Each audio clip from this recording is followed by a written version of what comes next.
মধ্যপ্রাচ্যে শান্তি প্রতিষ্ঠার লক্ষ্যে এক ঐতিহাসিক পদক্ষেপ নিতে যাচ্ছে ফ্রান্স। বৃহস্পতিবার এক সংবাদ সম্মেলনে প্রেসিডেন্ট ইমানুয়েল মাক্রো ঘোষণা দেন, ফ্রান্স ফিলিস্তিনকে স্বাধীন রাষ্ট্র হিসেবে স্বীকৃতি দেওয়ার প্রস্তুতি নিচ্ছে। মাক্রো বলেন, মধ্যপ্রাচ্যে টেকসই শান্তির জন্য ন্যায় বিচার ও স্বীকৃতি অপরিহার্য। ফিলিস্তিনিদের একটি স্বাধীন রাষ্ট্র পাওয়ার অধিকার রয়েছে এবং ফ্রান্স সেই অধিকারকে সম্মান জানাবে। তিনি আরও জানান, ফ্রান্স দ্বিরাষ্ট্র সমাধানের পক্ষে এবং এটি বাস্তবায়নে সক্রিয় ভূমিকা রাখবে। তবে ফ্রান্সের এই ঘোষণার কড়া সমালোচনা করেছে যুক্তরাষ্ট্র।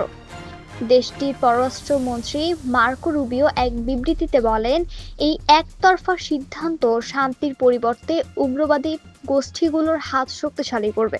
তিনি একে ৭ অক্টোবর হামলার শিকারদের প্রতি অবমাননা হিসেবেও উল্লেখ করেন।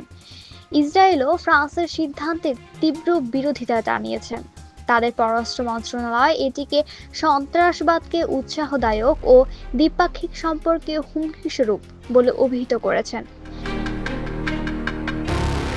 অন্যদিকে ইউরোপের কয়েকটি দেশ স্পেন, আয়ারল্যান্ড, নরওয়ের পাশাপাশি জার্মানি ও বেলজিয়ামে ফ্রান্সের পদক্ষেপকে স্বাগত জানিয়েছেন। তারা একে ন্যায় ও মানবাধিকারের পথে সাহসী অগ্রগতি হিসেবে বর্ণনা করেছে। ফিলিস্তিনের প্রেসিডেন্ট মাহমুদ আব্বাস একে ঐতিহাসিক পদক্ষেপ হিসেবে অভিহিত করে বলেন, ফ্রান্স আজ বিশ্বকে দেখিয়েছে যে ন্যায় বিচার এখনো সম্ভব। বিশ্লেষকরা বলেছেন, এই সিদ্ধান্ত মধ্যপ্রাচ্যের পরিস্থিতিকে যেমন নতুন দিকে নিয়ে যাবে, তেমনি পশ্চিমা বিশ্বেও মতপার্থক্য বাড়াতে পারে।